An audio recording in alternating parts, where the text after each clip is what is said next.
This video will teach you how to enable Grammarly on Google Docs with your chosen browser. Install Grammarly. You'll need to install the extension for the web browser before you can continue. Sign into your Grammarly account. You'll be prompted to log in when the extension loads, but you can always click the Grammarly icon to the right of the address bar in your web browser to see your account information. Open a document in Google Docs.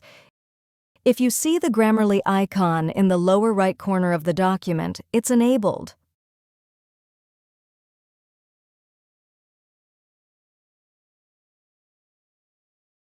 If you found this video helpful, please click the like button and subscribe to our channel for even more helpful tutorials.